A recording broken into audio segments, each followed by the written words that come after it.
Good evening to all of you, and thank you for joining us on 13 Plus. I'm Mary Coleman. Happy Wednesday to all of you.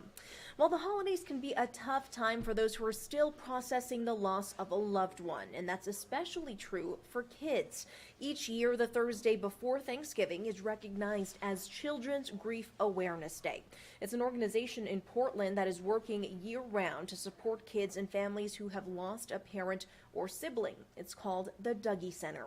Local News Live anchor Deborah Alferone has more about the mission of this organization.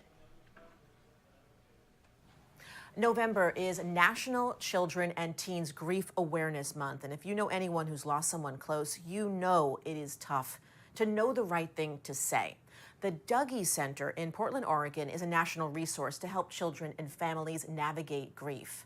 Dougie Center Executive Director Brennan Wood joins me now. And Brennan, we tend to think, or at least I tended to think, of grief as something that happens to someone else until it happens to you.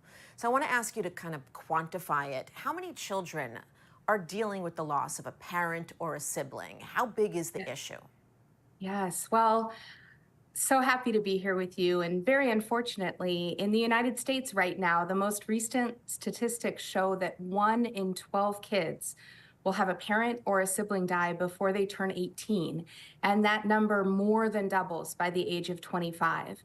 As you can imagine with, recent pandemics and such, it really is a public health situation that we as a country really need to be aware of and learn more about how to become grief informed. We just don't give grief a place in this country, with each other. I mean, I just don't see a lot of people talking about grief.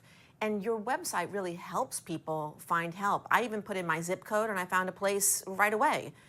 How important is it to have grief counseling and services like that? And how do you help people? It's so important. I myself was a grieving kid. My mom died when I was 12 years old, and I was lucky enough to come to Dougie Center in Portland, Oregon, all of that long time ago in 1987. And I know firsthand the incredible impact that happens for kids and families when they do have resources and a safe place to express what they're going through. Kids need support. Kids are resilient, but they're not resilient in a vacuum. And when hard things happen, we need community resources to wrap around kids and families when they're in their most vulnerable spot. What would you say to someone who says, I just don't have money for this, or I don't know about talking to people? What would you say to them? Yeah. Well, what I would say is that first and foremost, in terms of kind of the money component, Dougie Center was the first of its kind in the country to provide peer support groups to grieving kids. And nationally, we provide resources. There's also a National Alliance for Children's Grief. And all of our resources are provided at no cost to families, because what we know is that often a death in a family leads to financial instability or insecurity.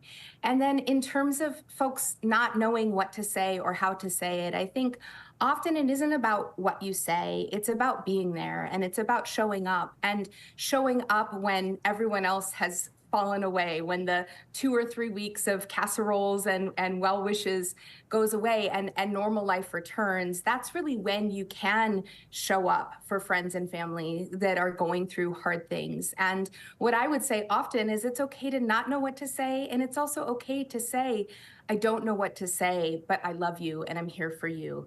And to really lean on those around you to really just be there for them. You hit the nail on the head. Many people don't know what to say. Can you give us a script?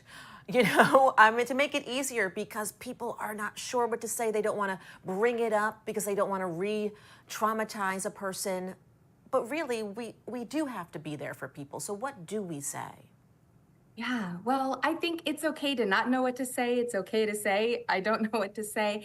And what I would say is that people are different, and some kids and families are really going to want to talk about it. Some might not want to talk about it as much. And so I'd say, especially when it comes to kids, follow their lead, and also let them know that you are a safe person to come to when they do want to talk about it. The other thing about kids is that often the way they express grief and they talk or share about their loss isn't through their words. And so be aware of that too. Often very normal grief reactions can seem big and scary to adults. And so really giving kids opportunities to express the myriad of emotions that is grief in outlets that might not be what you would think of.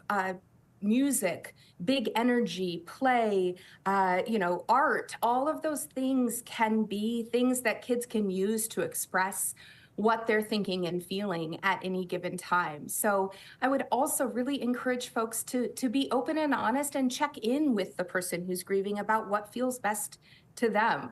So it's a little hard to give a script, but I hope those are some points that might be helpful for folks as they navigate those situations. Oh, absolutely.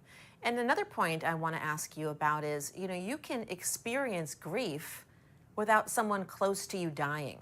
There's other types of grief. Can you elaborate on that? Absolutely. Those of us that are in the field of grief and loss often call it ambiguous loss. I think that their loss and grief is a natural, normal, healthy reaction to loss of any kind. We are human and therefore we grieve. And I think that there is a misconception that there's something wrong with you if you're grieving. But the reality is, if something changes or gets taken away from you and there is a loss, you can grieve. And people grieve about public things, people grieve privately, but grief in and of itself isn't just one emotion. It isn't just one reaction. It's a human experience that happens for all of us. And I think it's important that we recognize that and also honor that and not try to push it away or hide from it. I think that's when people get into trouble, and especially when kids end up potentially acting out in ways that aren't as helpful for them. What else do we not know about grief that we need to know in order to have empathy and sympathy for people? Yeah. I think that one of the things we don't recognize often is that grief can be an all-encompassing experience for people.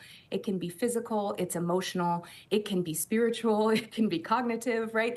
It's all of these things. And I think that one of the things that we hear often at Dougie Center, where we've served over 60,000 kids, teens, young adults, and adult family members, is that, when they feel isolated in their grief, coming together in community can be so helpful. And there's over 500 programs across the country and around the world, either based on or inspired by the Dougie Center model. And that is really what we all aim to do, is bring community and connection, and often to normalize that grief experience for kids and families. And so I think that just keeping all of those things in mind can be really helpful for folks.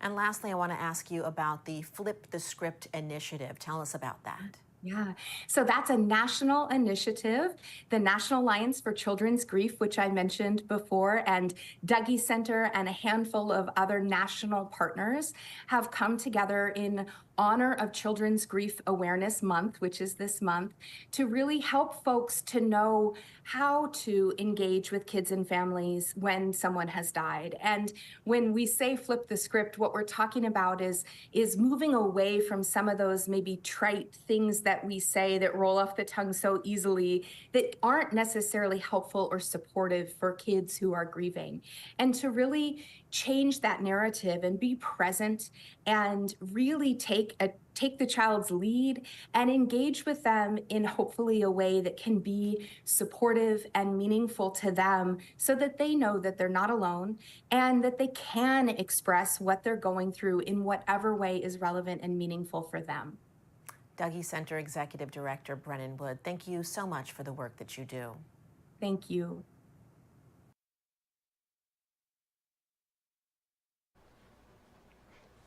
We will leave you with a live look from our Mount Bigelow camera. We hope you're having a great week, and we also hope you will join us for 13 News Live at 10 for more of your news and weather. We'll see you guys later.